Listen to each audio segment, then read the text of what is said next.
Au-delà des classiques notions d'espace où l'homme projette ses pas, il est une dimension où peuvent se glisser par les innombrables portes du temps ses désirs les plus fous. Une zone où l'imagination vagabonde entre la science et la superstition, le réel et le fantastique, la crudité des faits et la matérialisation des fantasmes. Pénétrez avec nous dans cette zone entre chien et loup.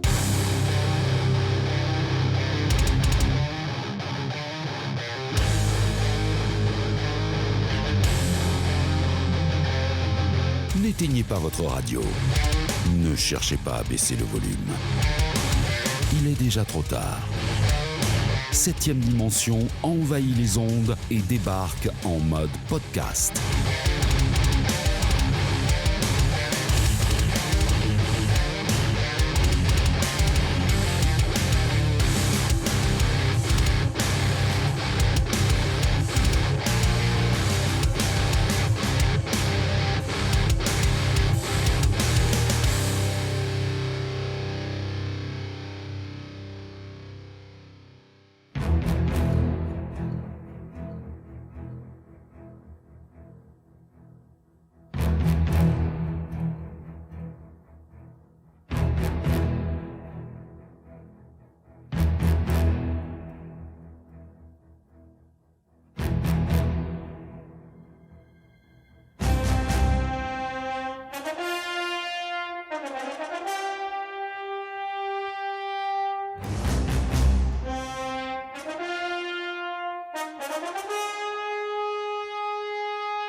Et bienvenue dans cette nouvelle vérif signée 7ème dimension. Donc je le rappelle pour les nouveaux, les nouvelles qui débarqueraient ici même.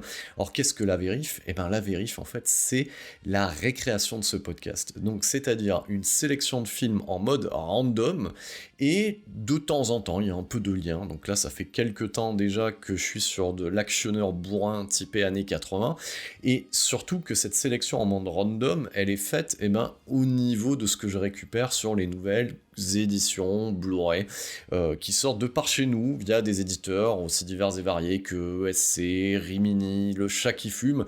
Donc voilà, je les cite un peu tous, j'en ai oublié certains, mais vous inquiétez pas, ils auront droit dans pas longtemps parce que j'ai là une liste longue comme le bras, ça s'empile, et j'essaye de trouver un sens là-dedans. Donc voilà, je l'avais teasé déjà en sortie du 2e épisode long, la 2e partie, alors 2e épisode long, je m'en mêle un peu les pinceaux, la 2e partie de l'épisode long, enfin des épisodes longs, dédiés à la saga Predator. Voilà, donc là, le sujet du jour, c'est un film mythique des années 80 qui sent bon la transpi, le poil, le barbu. Je parle bien sûr d'Invasion USA de Joseph Zito avec l'inénarrable Chuck Norris. Donc, alors j'aurais pu le chroniquer bien avant, je l'avais d'ailleurs soumis au vote il y a, je crois, l'année dernière. Au niveau des auditeurs, il y avait le choix entre Commando, Piège en haute mer et Invasion USA, et vous aviez voté pour Commando, parce que Invasion USA, quand on aime, on ne compte pas, et je l'ai au moins 2-3 fois dans différentes éditions, d'ailleurs 2 fois en Blu-ray. Et je salue bien bas d'ailleurs Peterson qui m'a refilé cette édition allemande d'Invasion USA. Je me demande si c'était même pas un cadeau de Noël ou un cadeau d'anniversaire. Enfin bon, bref. Vous avez bien compris, on est dans le sentiment à 7ème dimension, c'est un peu ça. Et je l'ai récupéré une énième fois en Blu-ray pour faire honneur à cette édition VHS Box dont a le secret l'éditeur français ESC Distribution. Hein, donc c'est pas la première fois que je chronique ce genre d'édition. Je l'avais déjà fait pour Chasse à l'homme, Art Target de John Woo avec Van Damme, et je l'avais fait pour Au-dessus de la loi aussi avec Dolph Lundgren, et je suis un peu à la bourre aussi parce que je devrais chroniquer et alors je dis Chasse à l'homme, il y avait Cyborg aussi Voilà, toujours avec Jean-Claude Van Damme. Et je devrais chroniquer aussi le The Frighteners, le Fantôme contre Fantôme de Peter Jackson. Et j'ai pas eu le temps de le faire. Et en plus, j'ai pas trouvé le goût non plus de le revoir. Hein. Donc voilà. Je me lance un petit peu dans les vérifs, comme pour l'autre podcast qui est Metalhead Viscerium, qui est dédié à la musique extrême. Comme j'écoute certains styles musicaux en fonction du mood, on va dire, de la temporalité, de l'humeur du moment. Et je suis plutôt d'humeur bourrine depuis un certain temps. Donc je trouvais ça cool d'enchaîner avec un Norris derrière quelques films Predator.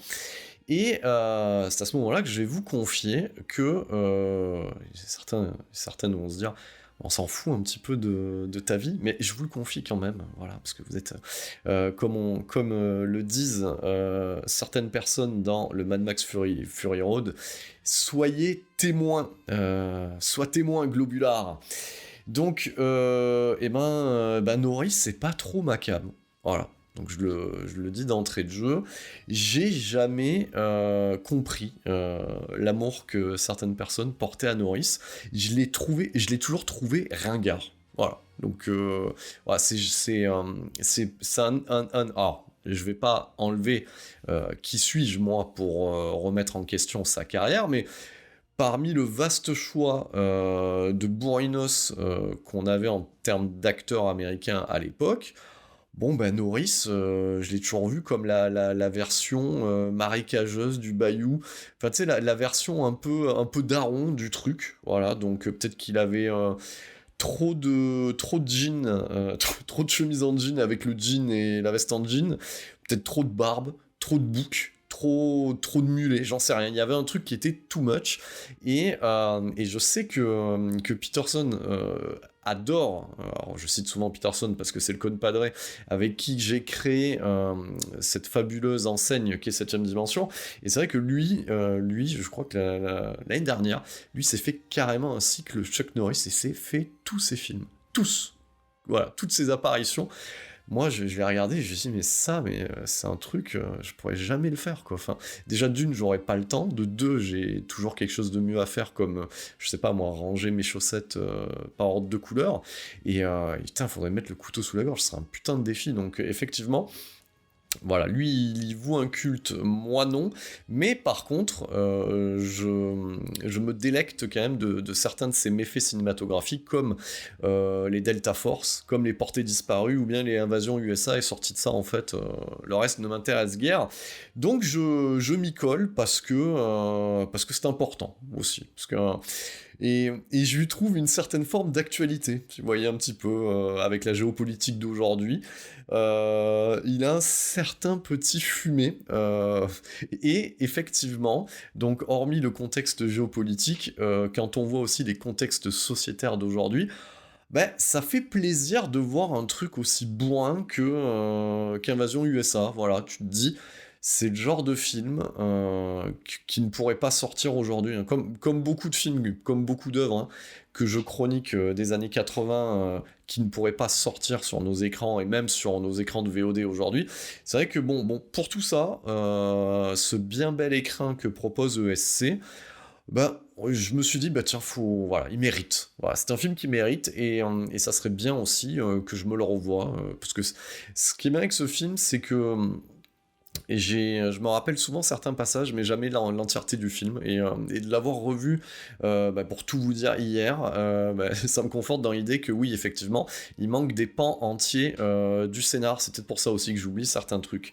Mais ne boudons pas notre plaisir et rentrons un peu dans le vif du sujet.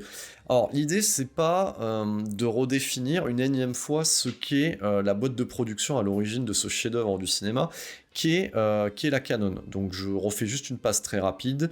La Canon, c'est une boîte qui existait déjà à la fin des années 70, qui a été rachetée par deux Israéliens fous, Menahem Golan et Yoram Globus, et leur particularité, c'est d'avoir voulu faire plus ricain que les ricains eux-mêmes, hein. C'est un peu ce qu'a fait Roland Emmerich dans toute sa carrière, hein. c'était le plus américain des réalisateurs allemands, si vous voyez ce que je veux dire. Donc, ils ont produit des choses complètement dingues, du cinéma d'exploitation complètement foutraque, avec des budgets on va dire, quasiment de série A, et toujours en creusant un peu plus le déficit de la société en elle-même. C'est-à-dire que le peu de films qui a rapporté des sous colmatait les brèches des investissements en cours. Voilà, donc ils ont produit un lot de films fous, comme par exemple les American Ninja. Alors je vous invite, parce que d'ailleurs le American Ninja est sorti chez ESC, donc vous cogner l'épisode c'est l'épisode matriciel de cette génération, parce que c'est l'épisode le plus écouté. 50 000 écoutes quand même, ce bordel sur American Ninja. Pourquoi ? Est-ce que c'est la qualité du discours ? J'en sais foutre rien. C'est la qualité de l'algorithme et peut-être l'envie à l'instant T des gens d'écouter le taulier qui tient le crachoir déblatérer sur ces fantastiques films où dedans il y aurait des ninjas et particularité qui seraient américains. C'est fou. C'était l'équivalent de Captain America à l'époque, en son temps. Donc voilà, donc ils ont produit énormément de choses. Et effectivement, ils ont créé de toutes pièces leur propre star maison, parce qu'au point de départ, ils avaient récupéré des stars en perte de vitesse, comme notamment Charles Bronson avec la suite de la saga des Justiciers. Donc c'est grâce à la canon que Un Justicier dans la ville, ça devient une saga, et une saga qui est tour de force, chaque opus est plus débile que le précédent. D'ailleurs, j'ai ce coffret 5 films qui m'attend, il faudrait que je m'y colle. Je pense que l'univers, le karma le veut, et je le ferai après. Voilà, je vous dis qu'est-ce qu'il y aura pour 2023. Après que j'ai bouclé la saga Predator, la saga Alien et la saga Rambo, il faudra terminer en beauté avec la saga Le Justicier. Voilà, je pense que ça nous amènera à début 2024 cette histoire, mais je le ferai. Voilà, il faut que je le fasse. Voilà, c'est un défi dans ma vie, de me taper du Vigilante en mode réac, pléonasme, bien entendu. Donc voilà, ils avaient récupéré des gens comme Charles Bronson, mais bon, le mec était déjà dans un âge avancé et dans une carrière qui était loin de ses sommets. Ils investiront leur denier sur Chuck Norris, et j'ai envie de vous dire, pour le meilleur et surtout pour le pire, ils auront raison. Donc, alors, avant de rentrer dans les détails de ce que raconte un film comme Invasion USA, recablons les choses dans le bon ordre.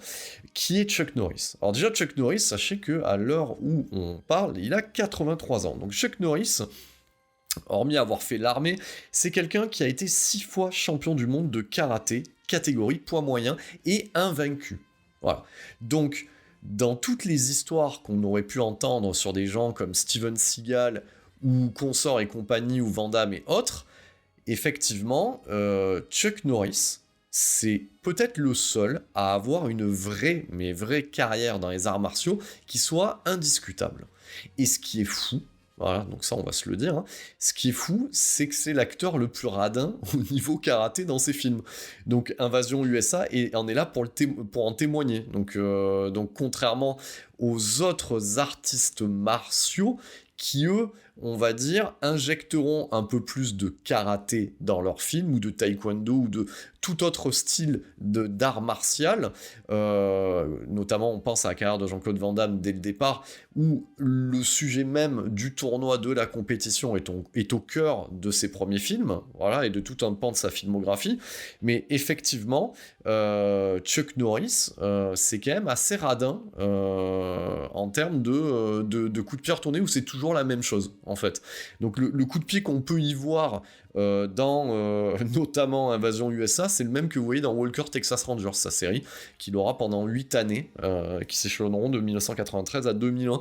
Donc voilà, le mec passe plus son temps à faire plaisir aux responsables artificiers des films, c'est-à-dire à utiliser des balles à blanc et des petits usines, qu'il porte d'ailleurs de manière très saillante dans ce film-là, en bandoulière. Donc ça, on y reviendra.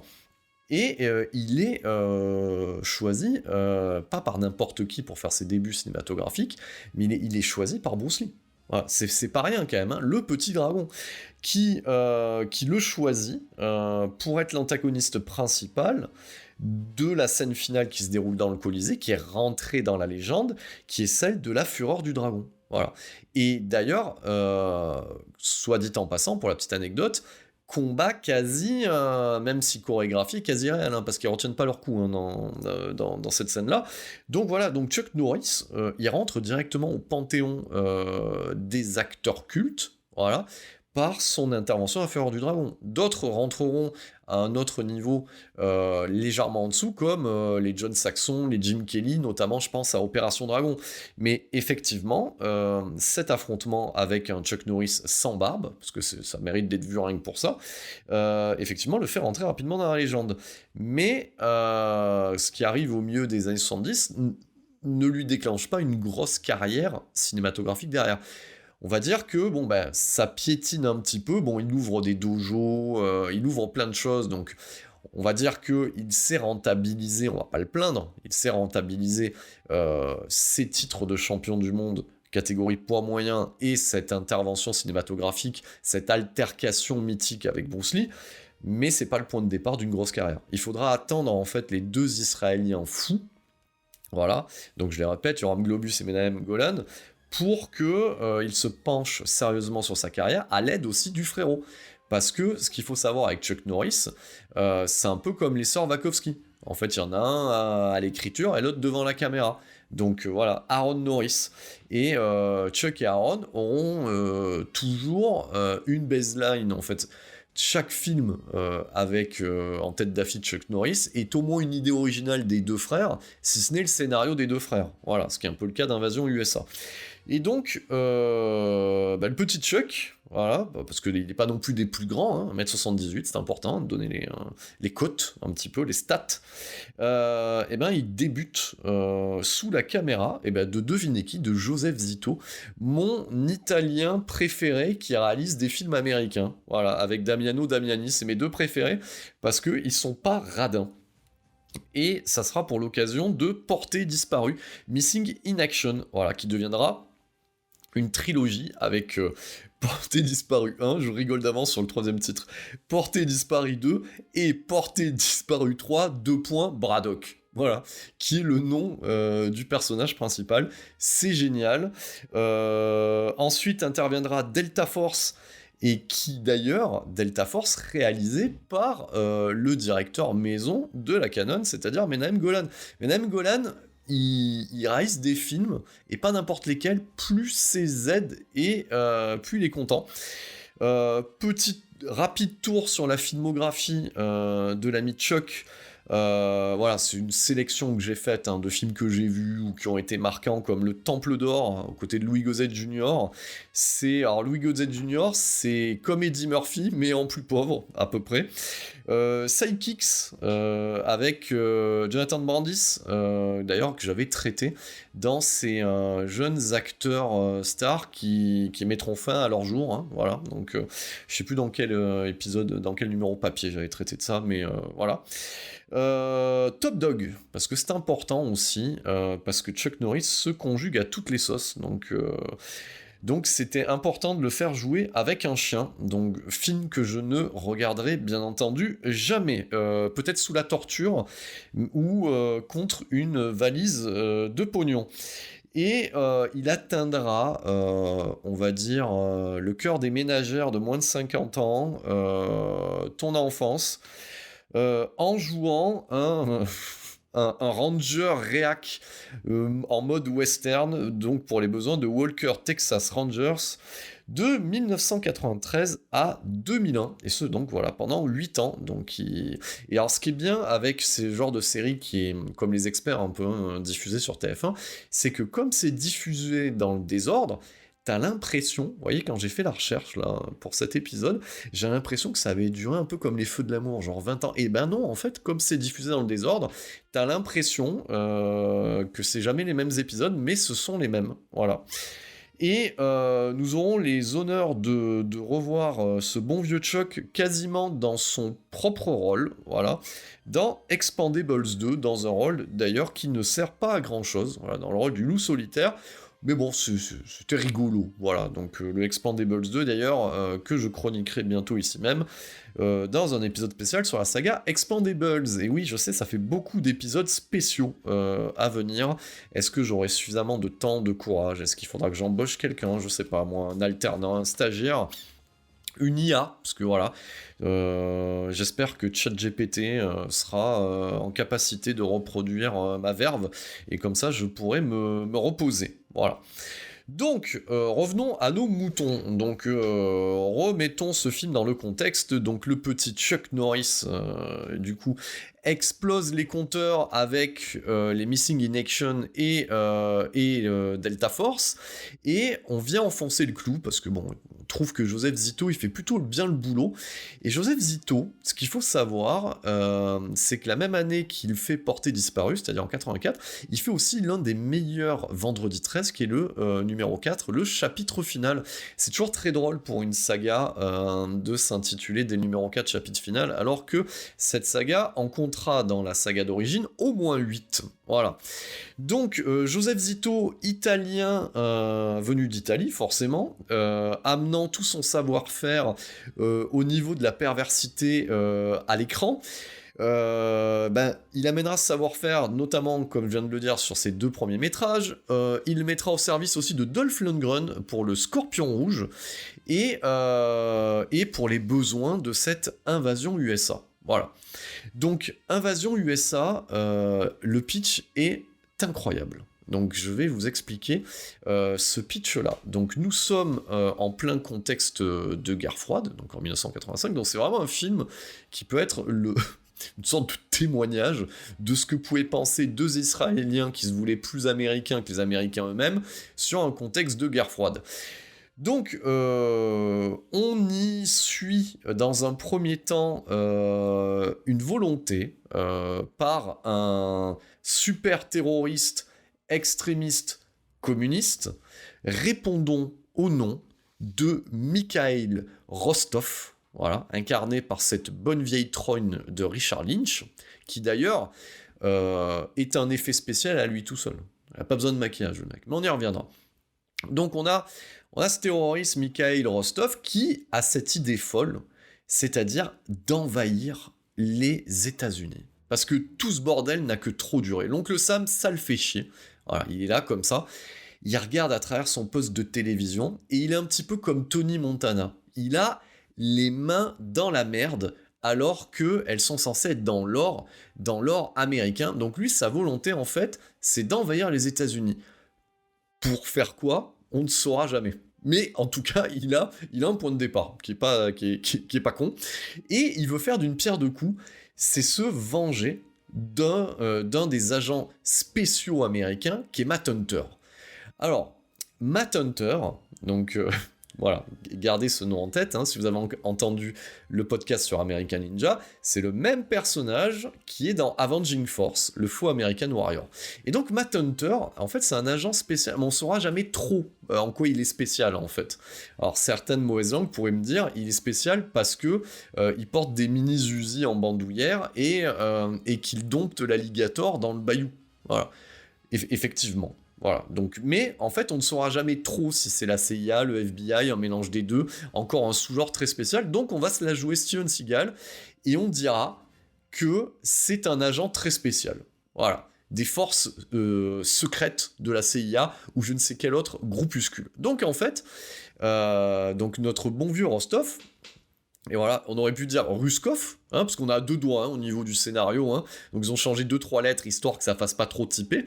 Donc il s'associe avec plein de mecs vénères, donc c'est, en fait, voyez ça comme les Avengers du communisme. Donc c'est-à-dire que dedans on a tout en fait. On a des Sud-Américains, on a des Coréens, qu'est-ce qu'on a encore ? On a des Russes, voilà, on a une espèce de super super Avengers communistes et Et ce qui est génial, c'est que, bon, ils ont tous plus ou moins une moustache parce que mais ça rajoute au charme. Parce que n'oubliez pas qu'on est à la fin des années 70, et fin des années 70, milieu des années 80, et le pas de def, les petits poils qui sortent de la chemise et la moustache restent toujours en vogue. Hein. Donc ça, on l'avait pu le voir dans Commando, qui sort d'ailleurs quasiment la même année. C'est incroyable. Ces années-là, ces années pro-Reagan, elles sont fantastiques. Donc voilà, et j'ai presque envie de vous dire, plus je revois Invasion USA, et en fait, plus j'ai de l'empathie pour l'antagoniste, parce qu'en fait, j'ai envie de vous dire, c'est un peu un incompris, en fait. Voilà, donc il essaye de guérir le mal par le mal, hein, parce que faut quand même se dire que le mec fait des cauchemars où il y a Chuck Norris à l'intérieur. C'est quand même incroyable. Bon, bref. Donc, lui, il décide d'envahir les États-Unis en mode gratos et d'essayer de se venger de Matt Hunter. Et qu'est-ce qu'avait fait Matt Hunter pour lui faire des cauchemars tout au long du film ? Eh ben, c'est qu'à un moment donné, il s'est pointé tel un boogeyman à la Vendredi 13. D'ailleurs, c'est étonnant, hein, parce que bon, c'est quand même Joseph Zito à la manœuvre qui a déjà fait un Vendredi 13. Il s'est pointé derrière avec un flingue sur la tempe, comme ça. Puis il a retenu son coup. Tu sais, c'est un petit peu comme s'il possédait son âme, en fait. Parce qu'il n'a pas appuyé sur la gâchette, en fait. Voilà. Vous voyez un peu le truc, vous voyez un peu le trauma, quand même, de ce pauvre Rostov. Donc, voilà, mais après, je me marre parce que ce film est quand même incroyable. C'est-à-dire qu'on tutoie un sommet au niveau du Z. Donc voilà le point de départ. Et effectivement,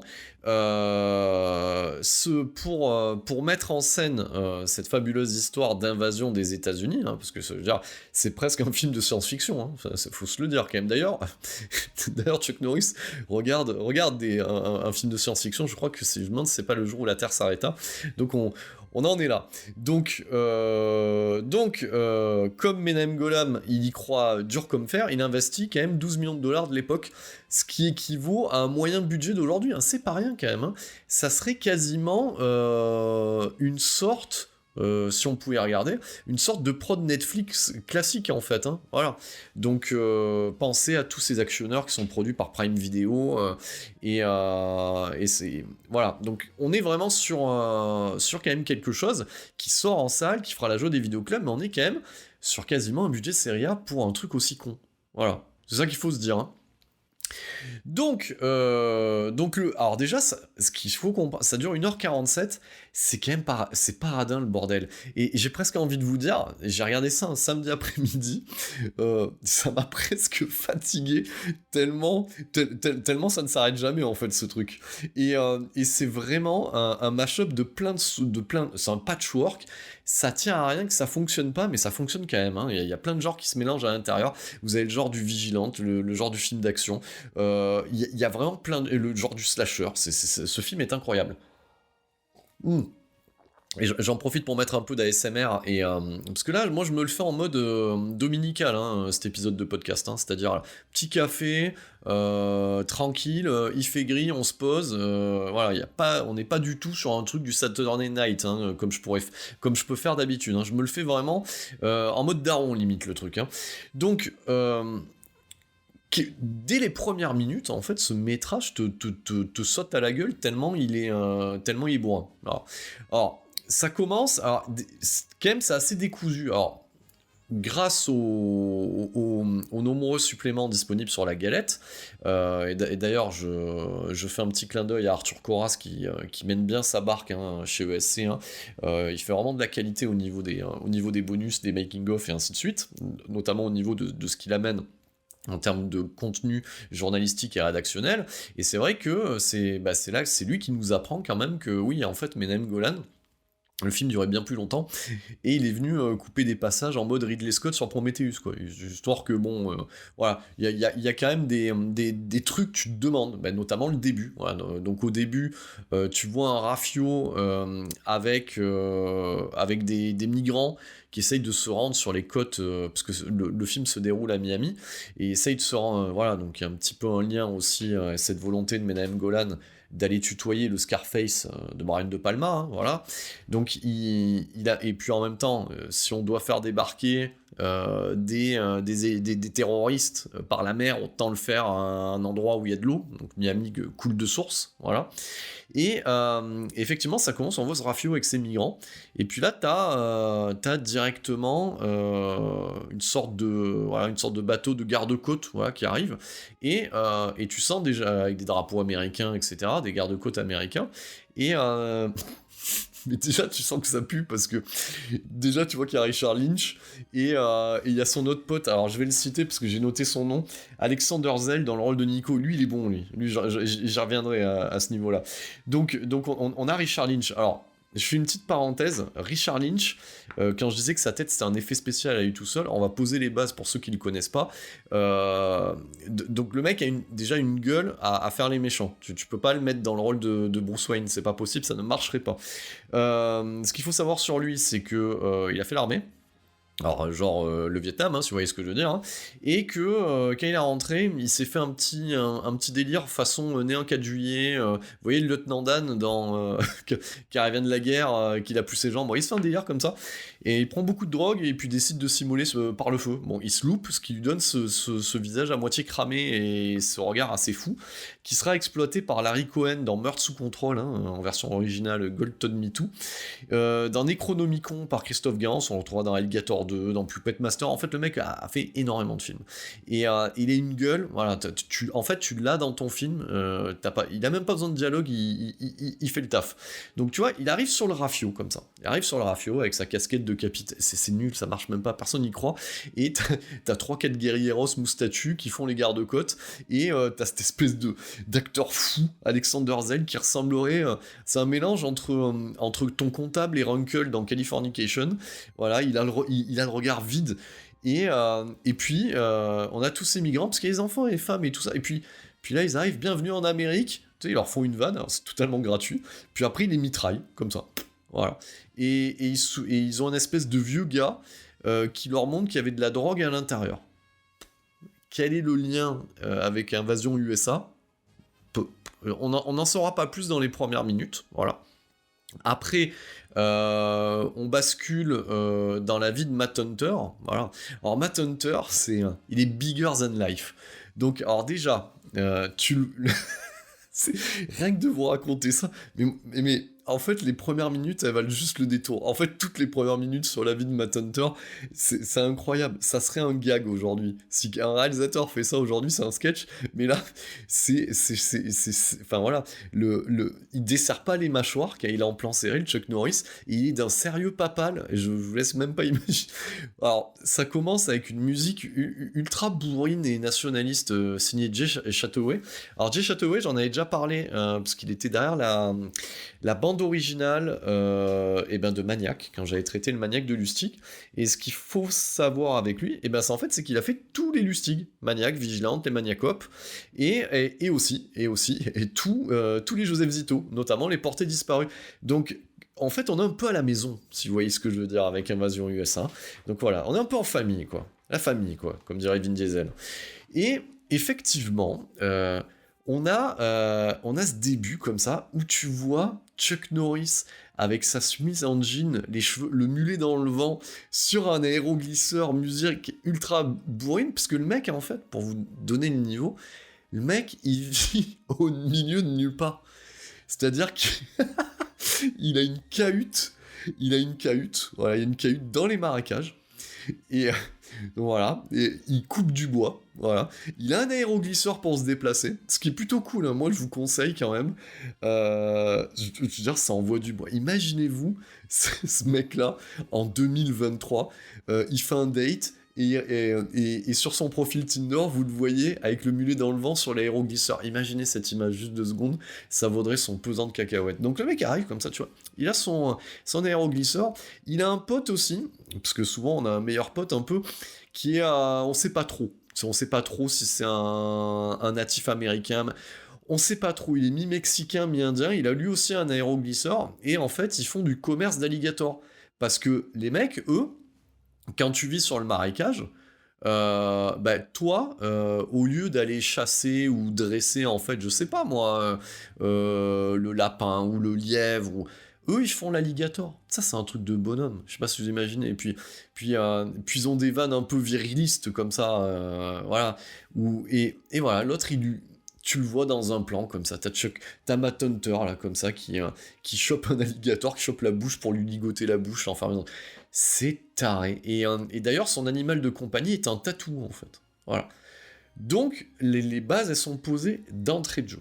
Voilà, d'entrée de jeu, c'est génial. Voilà, déjà, tu regardes ça, et d'ailleurs, ça permet aussi de faire le lien avec ce côté Nouvelle-Orléans, Louisiane, Bayou, marécage qu'il y avait dans Avenging Force, parce que je comprenais pas le lien de ce bordel, en fait. Voilà, mais quand tu sais que c'est la suite d'Invasion USA, tu comprends mieux. D'ailleurs, c'est toujours intéressant de prendre un acteur qui deux acteurs qui ont rien à voir entre eux pour jouer le même rôle, en fait, hein, d'agent spécial. Bon, après, chacun fait son taf. D'ailleurs, si Chuck Norris, si ce Avenging Force avait été joué par Chuck Norris, ça a été la vraie suite d'Invasion USA, ça aurait été n'importe quoi. D'ailleurs, il n'y aurait eu aucun lien, quoi. Voilà, de passer de l'invasion des Ruskov aux chasses du comte Zaroff avec des extrémistes nationalistes. Quel est le lien ? Au moins, ça a le mérite d'être original à ce niveau-là. Donc voilà, donc il fait sa petite vie un peu dans le bayou, voilà. Et puis une vie telle enfin une vie de moine en fait, hein, parce qu'il n'y a pas de meuf le mec, hein. Il a pas de gosse, et il kiffe les choses simples de la vie, comme couper du bois et écouter le bruit du marécage la nuit, au clair de lune, quoi. Voilà. Donc c'est un peu le délire, quoi. Et en parallèle, Rostov, lui, il mène son petit truc, donc on voit un petit lien avec la coque qu'il a récupérée dans le bateau, voilà, donc pas la coque du bateau, hein, la coque, la drogue qu'il y a dans le bateau, parce qu'il rejoint très rapidement, il essaye de refourguer en fait cette cam, et on comprend que c'est pour s'acheter des armes et tout le matos qui permettrait d'envahir les États-Unis. Voilà, donc ça tu le comprends en voyant les images, pas parce que c'est dit dans le texte, hein. Et ça donne lieu à un échange très aide quand il essaye de revendre la cam, parce que il la revend à un mec que j'aime bien qui est Billy Drago, qui lui aussi, et sa tête c'est un effet spécial aussi, c'est l'ordure de Frank Nitti dans Les Incorruptibles, voilà, de notre ami De Palma en 87, et qu'on retrouvera aussi de nouveau avec Norris dans Delta Force 2, et qu'on retrouvera dans Tremors 4, et c'est important de citer un film comme Tremors 4, voilà, donc vous connaissez mon amour de la saga Tremors. Donc il va voir ce mec Billy Drago dans le rôle de Mickey. Et la scène est géniale. C'est d'un gratuit. Donc imaginez que le mec est un dealer et d'ailleurs ça se passe à Miami, mais comme il y a une volonté chez Joseph Zito de montrer, je sais pas, il a dû discuter avec Lustig, et Lustig a dû lui dire ouais, tu devrais faire comme moi dans Maniac et poser ta caméra dans les hôtels et les rues les plus crades de Miami, et c'est ce qu'il fait. Donc c'est pour ça que autant une série comme Miami Vice, les vices de Miami, le vrai vice de Miami, vous le voyez pas dans Miami Vice, vous le voyez dans Invasion USA, quoi. Voilà, donc hôtel miteux, hôtel crade, avec des putes random, etc. Et on a ce personnage de Mickey, incarné par Billy Drago, qui essaye de goûter la cam, et il le fait, mais c'est pour ça que j'adore cet acteur et ces acteurs des années 80. Ils incarnent des personnages qui durent 5 minutes dans le film, mais ils amènent tout le côté borderline dans le regard et tout un vécu derrière qui n'existe pas aujourd'hui dans les seconds et les 10e couteaux qu'on peut voir dans les films d'action, hein, voilà. Un Tyler Rake n'a pas ce niveau de second couteau qu'on pouvait avoir dans les années 80. Et donc, et à côté de ça, il a une pute random comme ça, il lui demande de sniffer la cam, et ce qui est génial, ce qui est quand même génial, c'est que le personnage de Rostov, donc tu vas comprendre, tu le sens, parce que il est filmé un peu en contre-plongée, tu sens qu'il va faire de la merde, et que le deal il va pas bien se passer, donc plutôt de les buter normalement, non, il éclate la gueule de la meuf pendant qu'elle est en train de sniffer, et du coup, elle finit avec le bâton de sniff incrusté dans le nez, puis la défenestre au ralenti. Donc ça, c'est génial. Donc ça se passe dans les 15 premières minutes. Et puis après, il décide de prendre le Billy Drago, de le choper contre un mur et lui tirer dans la bite. Il lui met le flingue dans le froc. Et Et ça sera un truc récurrent du film, parce que, mais j'en peux plus, j'en chiale tellement c'est con. C'est-à-dire que, hormis vouloir envahir les États-Unis, hormis vouloir faire la peau à Matt Hunter, il a quand même un modus operandi qui est de vouloir mettre son flingue dans le froc des mecs pour leur tirer dans la bite. Voilà. Et il fallait au moins un film entier pour le faire. Et ce film-là, c'est Invasion USA. Incroyable, incroyable. Donc, il récupère l'argent de la drogue, et très rapidement, parce que ça c'est en off, il décide de s'acheter tout un wagon de camtar, façon un petit peu, vous voyez le personnage de Jeremy Irons dans une journée en enfer. Donc, c'est-à-dire que, voilà, il achète les camions en off, plein d'armes, des déguisements aussi, parce que ça va avec, parce que le but en fait c'est d'envahir le côté sud, la Floride, en fait, d'envahir la Floride aux États-Unis, et de faire des petites blagounettes comme ça, de faire croire que ce sont les propres flics qui ont tiré sur la population. En fait, il veut créer le chaos, voilà, juste pour le fun. Et donc du coup, il investit dans les costumes, il investit dans les camtars, et ce qui est beau, c'est que les terroristes débarquent directement par l'eau avec des bateaux conteneurs façon il faut sauver le soldat Ryan. C'est le grand débarquement, voilà, comme ça, et personne détecte rien, personne voit rien, ni garde-côte, etc. Alors bien entendu, comme il n'y a pas non plus énormément de budget, donc il y aura beaucoup plus de guérilleros et de terroristes dans les camtars et en ville que ce qu'il en débarque dans ces bateaux cargo. Mais il y a un côté Starship Troopers débarquement comme ça, puis ça arrive la nuit. Et ce qui est intéressant, alors de toute manière, mon résumé sera décousu, parce que de toute façon le film est décousu, et de toute façon je le fais toujours de manière décousue, donc autant continuer dans le style. Et ce qui est incroyable, c'est que avant qu'il débarque, tu sais pas pourquoi, le réal, il te fait des vieux suspens façon genre slasher dans de la mer. Donc on a... Alors c'est jamais trop radin sur le côté un petit peu érotico-soft de l'époque. Donc voilà, t'as un couple comme ça, avec... voilà, t'as un mec, sa nana, voilà, ils se font un petit bain de minuit, ils se font des bisous comme ça, voilà, tranquille. Et là, t'as un vieux suspense sur une espèce de boogeyman qui n'en est pas un, et qui est le personnage d'Alexander Zale, voilà, et qui les regarde. Alors, il a une tête, il a un jeu d'acteur, je pense qu'il fait un autre film. Dans ce film-là, je sais pas, il a un autre cahier des charges. On dirait les possédés qu'il y a dans Prince des Ténèbres de John Carpenter. Vous savez, ceux qui ont injecté de liquide et qui se regardent dans le miroir en rigolant. Et donc voilà, et puis il décide... mais c'est dans gratuit. De toute façon, il fallait au moins un réalisateur italien pour avoir des idées aussi sales. Donc, c'est-à-dire que la meuf est ou le mec est sur la meuf, donc il chope la tête du mec et il lui tire dans la tête pour que la meuf le voie, et il attend qu'elle rampe pour lui tirer dessus. C'est fou. On dirait le tueur du Zodiac, le mec. Alors que c'est juste un espèce de terroriste. Enfin, voilà. Donc, on a quand même alors, à noter quand même que grâce à Joseph Zito et toute cette fine équipe, on a quand même les plus beaux terroristes zélés du cinéma d'action des années 80, parce qu'ils mettent du cœur à l'ouvrage, de la névrose et de la psychose à l'ouvrage. Donc, pendant que tout ce petit monde débarque, du coup, Rostov, il commence à dire à ses potes, notamment à Nico, avec 2 K, Nico, pas Nico, votre pote Nicolas en abrégé. Ça doit être Nikolai ou un truc comme ça en version longue. Il lui dit, bon, faut aller buter Matt Hunter. Puis les autres, ils sont là comme ça, en mode, vous savez, The Big Lebowski, oh non, mec, tu vas pas encore nous casser les couilles avec le Vietnam, tu vois, c'est à peu près ça.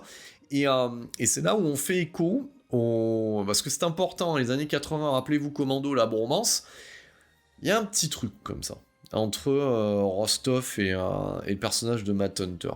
Je sais pas si c'est... Vous savez, c'est un petit peu comme un date, où il y en aurait un des deux, ou un qui attendait de l'autre, qui disent oui, mais il dit non. Voilà, donc voilà.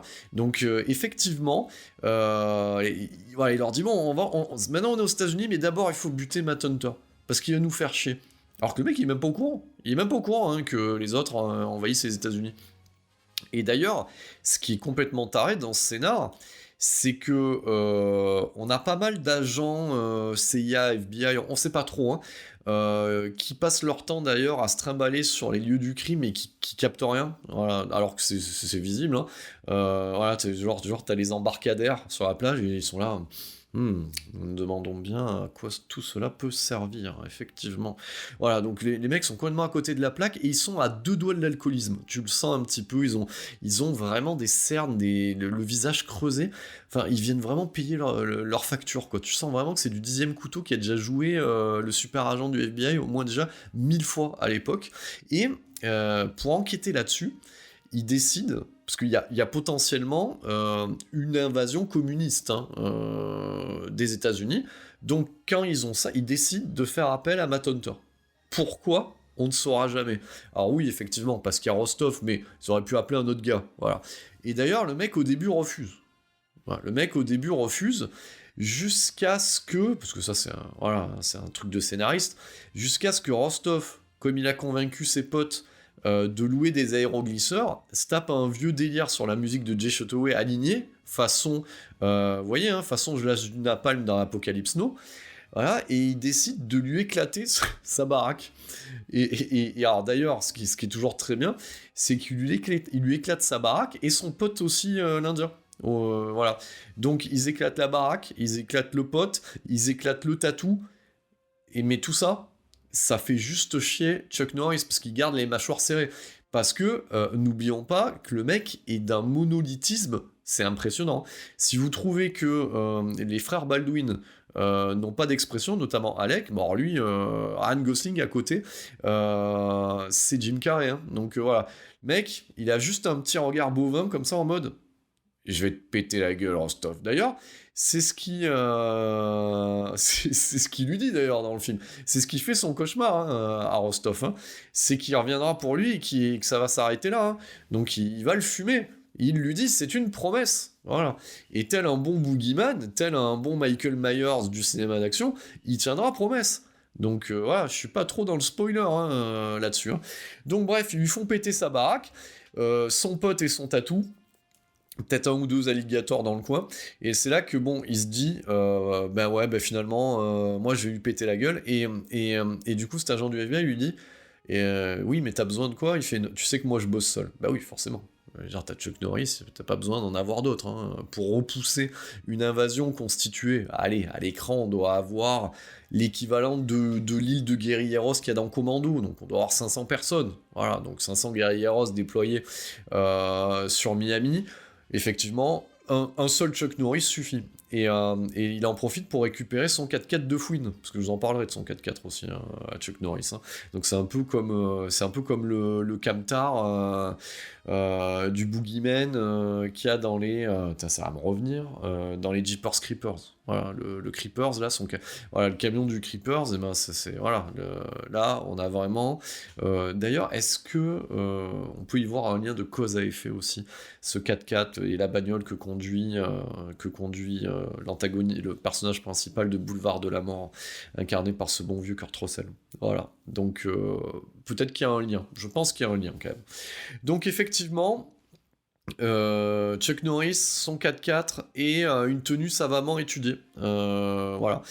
Alors, je reste quand même dubitatif. Alors, je vous explique pourquoi. Donc, alors, si Chuck Norris porte plutôt bien le blue jean, voilà. Alors, d'ailleurs, un blue jean un peu en regular straight, qui fait quand même que ça le réduit un petit peu en impact au sol. Voilà, parce qu'au final, t'as vraiment l'impression qu'il fait plutôt 1m70 qu'1m78, ou alors les gens sont tous grands autour de lui. Donc, autant c'est presque une combi, bordel, ce truc-là, de la chemise en jean, d'ailleurs, c'est du grand n'importe quoi, la chemise en jean sans manches, ou manches retroussées, ouverte, avec le poil saillant, c'est une débilité. Mais, pourquoi pas ? Je veux dire, qui suis-je, moi, pour juger voilà, une mode vestimentaire, donc, et je veux dire, d'ailleurs, même chaque actionneur, chaque débile bourrin d'action de l'époque avait son style, pensez à Steven Seagal, c'est pas mieux, hein. Le cheveu long gras, le bas de jogging et le bombers avec un dragon derrière, enfin et même toute la panoplie qu'il aura après dans l'ombre blanche et tout, c'est toujours plein de mauvais goût, hein, Steven Seagal, hein. Donc je crois que le seul, et encore, même Stallone dans les Rocky et Over the Top, c'est pas de bon goût en fait. Donc non, on oublie.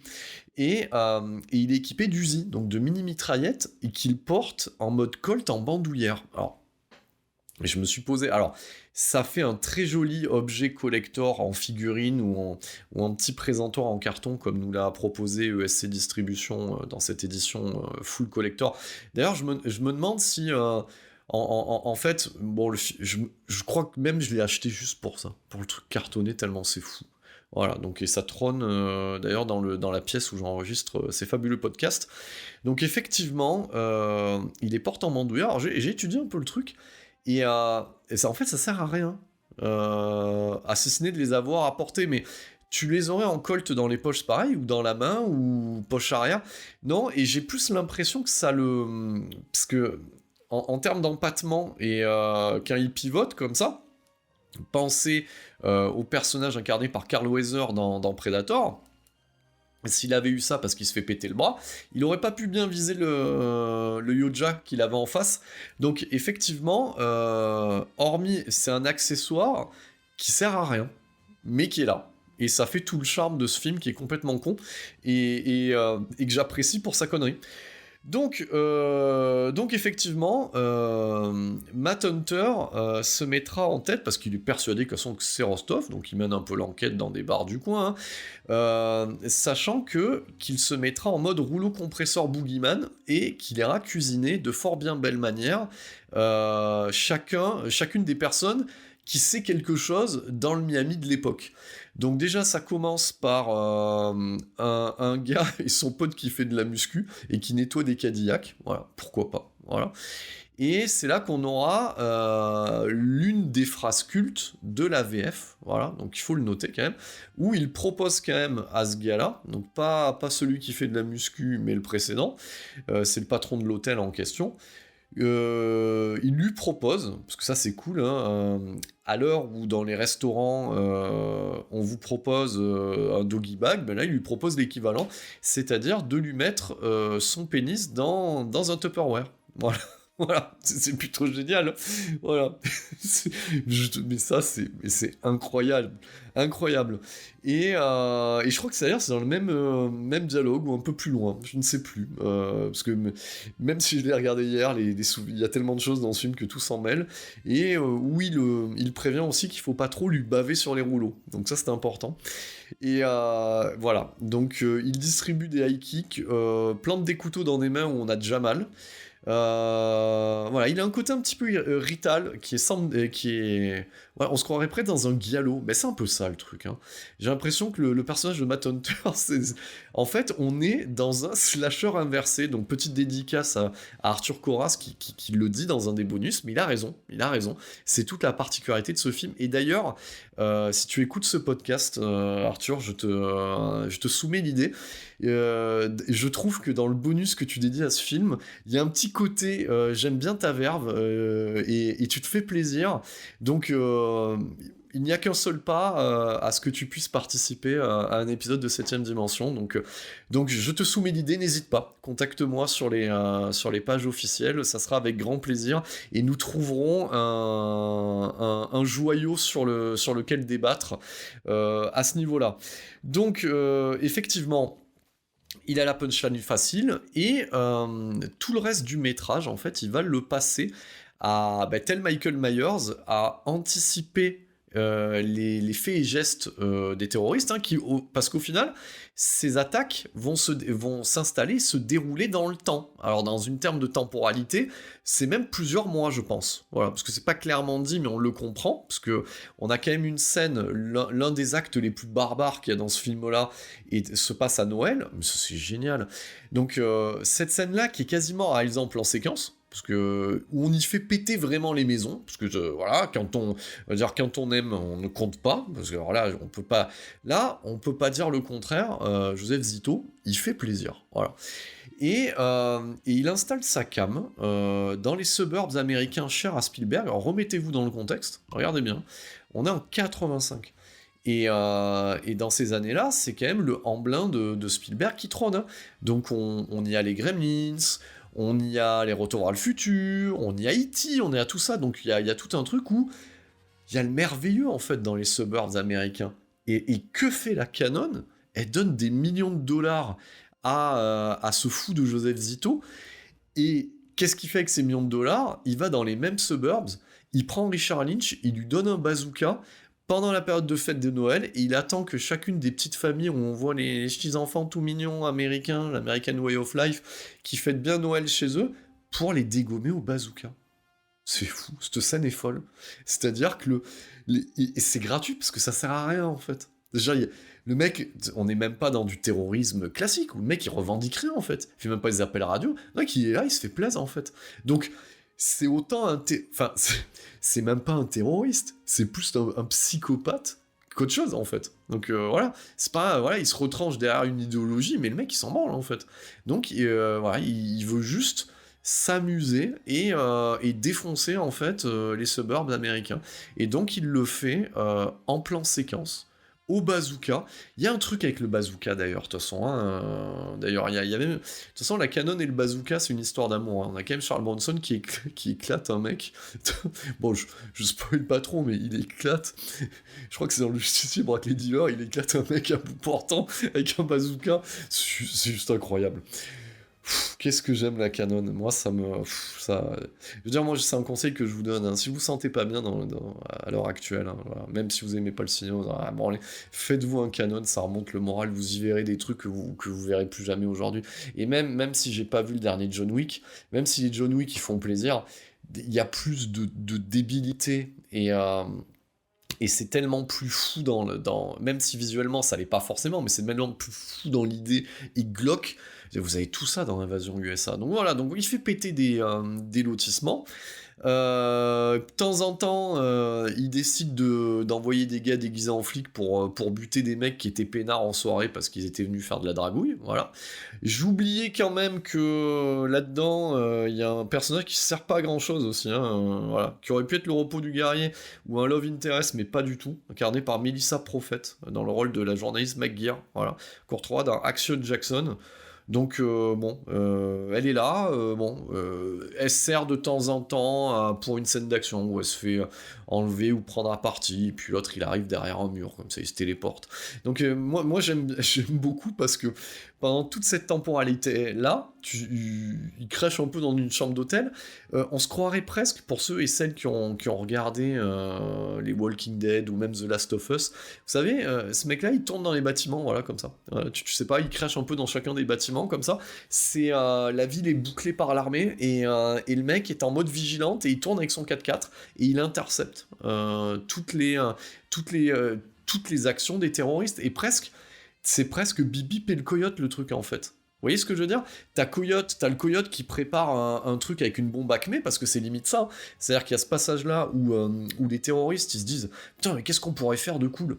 Et c'est vrai que les ricains sont cons. Ils décident de mettre tout leur chérubin dans un bus. Donc bus jaune de surcroît qui est repérable, hein, parce que Freddy Krueger repérait déjà ces bus-là dans sa propre saga. Et ils se disent « Bon, ben, on va établir un plan, on va y coller une bombe, en fait. » Donc voilà. Et même ça, ils n'arrivent pas à le faire, en fait. Ils essayent de faire péter une église, ils n'y arrivent pas, en fait. Parce que l'autre, il débarque toujours avec son 4x4, et en mode, je crois que ce truc-là, il est à vous. Et puis, il les fait péter, quoi. Et t'en es presque dans l'empathie pour ces gens-là, parce qu'en fait, ils s'étaient juste venus accomplir une mission. Et l'autre, il court-circuite tout ça. Donc voilà, donc on est vraiment sur un fonctionnement de slasher. C'est assez dynamique. Alors, il n'y a pas non plus de grands mouvements de caméra, ça reste assez cut, mais il y a de l'ampleur. La thune se voit, c'est-à-dire que quand il y a des hélicos, il y a vraiment des gens dans les hélicos. Chuck Norris, malgré le fait que je l'aime, qui me passionne pas plus que ça, fait lui-même quasiment la plupart de ses cascades, donc c'est déjà un pré-Tom Cruise quelque part, donc il fait ses cascades, c'est paradin, il y a de l'explosion, tu vois des hélicos, il y a du figurant, quand il y a la garde nationale qui décide de débarquer, ben elle débarque, voilà, pourquoi c'est complètement fou, et tout ce petit monde débarquera, parce qu'au final, comment ils arriveront à déjouer le plan machiavélique de ces vilains communistes terroristes, c'est qu'ils utiliseront la principale faiblesse et le love interest entre finalement Rostov et Hunter, c'est-à-dire que Hunter maquille sa fausse arrestation, parce qu'il a désormais un statut, alors parce qu'on évolue dans le temps, ça dure 1h47, mais il se passe plein de trucs, hein. Donc, parce qu'il a un statut un petit peu de vigilante, espèce de punisher du pauvre, donc il simule une fausse arrestation dans un bâtiment, pour que Rostov et ses troupes viennent, parce que Rostov, son souhait le plus cher, finalement, c'est pas tellement de liquider les États-Unis, parce que, admettons, on l'aurait eu sur le divan, là, en psychanalyse. J'ai envie de vous dire, le ou la psychanalyste lui aurait dit, en fait, c'est pas tellement les États-Unis, c'est plutôt ce que ça représente, c'est plutôt Matt Hunter, en fait, votre problème. Voilà, il y a un truc qui est pas résolu avec lui. Donc effectivement, il se dit, putain, il est dans le bâtiment, j'allais le fumer. Donc il mobilise toutes ses troupes, et ben, quand il arrive dans le bâtiment, pas de Matt Hunter, en fait. Voilà, pas de Matt Hunter.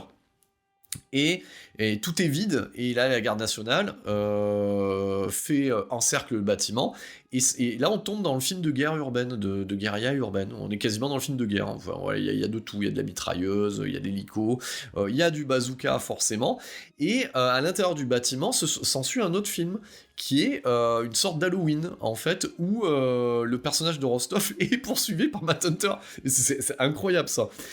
Et tout ça arrivera, voilà, le climax, parce qu'on est dans le climax, mais le point culminant de ce climax, c'est que, et cette scène, elle vaut le détour. En fait, de toute façon, ce film, il vaut pour l'explosion des suburbs, il vaut pour le début où il est sur l'aéroglisseur, et il vaut pour le final, où les deux sont armés de bazooka. Donc, de là à se dire que c'est une joute type masculiniste en mode qui c'est qui a la plus grosse, et là on a le on a le personnage de Rostov qui voit son pire cauchemar se réaliser, qui est en mode ah, et l'autre qui dit je t'avais dit que je t'aurais, et il éclate à bout portant au bazooka, il éclate le mec à bout portant au bazooka, donc effet spécial signé Tom Savini, où tu vois voler un tibia, une tête en caoutchouc et tout ça.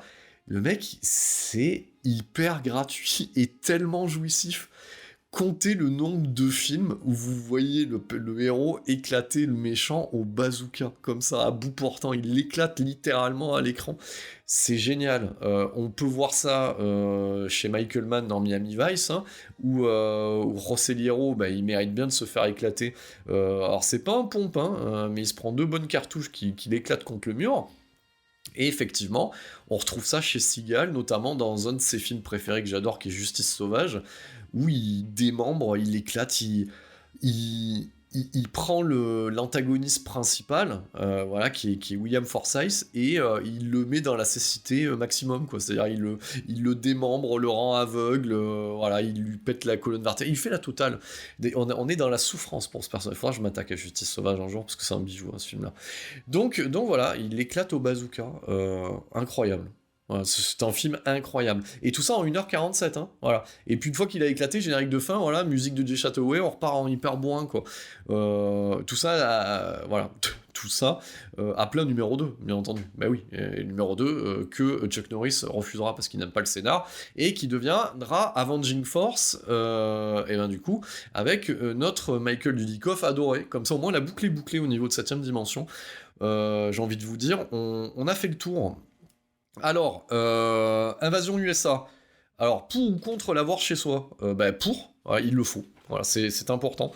Il faut l'avoir, et vous pouvez le trouver de différentes manières, mais je ne peux que vous encourager à récupérer cette édition folle signée ESC. Alors bon, le master, Il n'y a pas eu de gros travail sur le master, hein, c'est le même qui était déjà disponible du coup outre-Atlantique et même en Allemagne. Donc le master est hyper propre. C'est vraiment l'emballage, c'est l'écrin. Donc l'écrin, c'est leur coffret en box VHS qui est magnifique. T'as le poster, moi le poster est déjà chez moi, c'est obligatoire. T'as la petite figurine en carton, c'est obligatoire. T'as les petites photos, comme l'a dit Thomas dans le précédent épisode, ben voilà, ben ça, c'est des photos en plus sur mon patchwork qui fait l'entrée de mon appart. Voilà, donc les gens, ouais, il raconte toujours sa vie. Ouais, mais c'est un super écran. Et puis moi, j'ai envie de vous dire, comme ça au moins, si on me demande, ouais, est-ce que je pourrais voir Invasion USA, ben, je prête la version allemande en fait. Voilà. Et je garde celui-là, voilà, et ça fait un super objet déco. Donc, et puis les bonus, franchement, les bonus sont excellents. Je l'ai dit, le Chuck contre la menace rouge par Arthur Corras, c'est de la bombe. Si ESC m'écoute, ben, continuez votre collab avec Arthur Corras, franchement, c'est super bien géré. Déjà, qualitativement parlant, c'est monté, c'est habillé, c'est chouette, le son, tout est propre et les propos sont super intéressants. Il y a aussi un entretien avec Richard Tribou... alors je vais essayer de bien le prononcer, ne m'en veux pas Richard Tribouilloy de l'équipe Nanarland, voilà, c'est le mec, un des rédacteurs de Nanarland, qui fait son taf aussi, mais plutôt côté Chuck Norris, il y a des bandes annonces, il y a un petit making-of d'époque. J'ai envie de vous dire, bon... Peut-être que celui... Bon, c'est toujours bien d'avoir un point de Chuck, hein, peut-être un peu redondant par rapport au Arthur Corras. J'aurais préféré quelque chose de plus long sur le Chuck contre la menace rouge plutôt que l'autre, mais bon, je vais pas me plaindre. Voilà, il y a un livret, voilà, parce qu'il y a toujours le KO Mag, en hommage, une petite version facsimilée d'Impact, où on y revient sur la carrière du coup... de Chuck Norris, donc j'ai pas vérifié si c'était Mark Toulek à la rédac, mais à mon avis ça doit être un truc dans le genre. C'est un must-have, hein, encore une fois, bravo, donc à acheter les yeux fermés, et je conclus souvent, moi c'est vérif aussi sur le côté, mais que reste-t-il d'Invasion USA? Bon, hormis cette édition, Invasion USA ça a influencé plein de trucs, hein, je l'ai cité rien qu'en le chroniquant. Boulevard de la mort c'est sûr, et honnêtement, moi, quand je regarde Invasion USA, je pense toujours à Expandables. Parce que oui, le premier Expandables, bordel, t'as l'impression que c'est pompé sur Invasion USA. Et ouais, effectivement. Donc j'ai toujours, quand j'ai vu Expandables, pensé à Invasion USA et inversement. Donc effectivement, ça a influencé tout un cinéma d'action. Voilà, c'est là, quoi. C'est culte. Il y a des figurines qui reprennent les mini-Uzi. C'est un film à voir, et je pense même aux plus jeunes auditeurs, auditrices, c'est aussi le témoignage de quelque chose que vous ne verrez plus jamais. Donc aujourd'hui, vous le regardez parce que vous allez vous marrer, parce que ça à prendre au 10e degré, mais sachez que quand c'était produit au 1er degré à l'époque. C'est ça qui est complètement dingue. Donc j'ai envie de vous dire, faites-vous un doublé là, regardez Rocky 3, regardez celui-là et rigolez, quoi. Parce que, effectivement, c'était 1er degré à l'époque. Voilà. Donc je suis à la fois content d'avoir chroniqué ce film-là, et en même temps, ça me permet aussi de parler un peu de Chuck Norris, parce que je pense pas en reparler à l'avenir, à part si je me lance dans les portées disparues, mais ça m'étonnerait. Voilà, c'est pas forcément ma camelote, mais il fallait au moins que je lui rende hommage à travers peut-être son film le plus emblématique, et maintenant c'est fait. Donc quelle est la suite de la vérif? On va reprendre du Michael Mann, voilà, je vous le dis dès à présent, la prochaine qui va arriver très rapidement. Je voulais faire le dernier des Mohicans, et puis en fait je l'avais revu, et j'ai pas fait la chronique, donc du coup il faudra que je le revoie dans les deux montages disponibles sur la version rééditée par OSC. Et moi j'ai m'y attaqué, j'ai fait Miami Vice, je verrai pas pourquoi je m'attaquerai pas frontalement à son œuvre la plus représentative et la plus connue, qui est Hit. Al Pacino, Robert De Niro, Val Kilmer, Tom Sizemore, surtout que Tom Sizemore nous a quittés récemment, rest in peace. Donc voilà, ça sera pour la prochaine vérif. Voilà, donc Hit de Michael Mann, ça sera du lourd, je verrai s'il y a un invité ou si je me la cogne tout seul. Et je conclus toujours ces épisodes-là, toujours par la même tagline. Donc on n'oublie pas que ici, à 7ème dimension, notre créneau à nous, c'est le cinéma de genre, bordel. Merci pour votre écoute.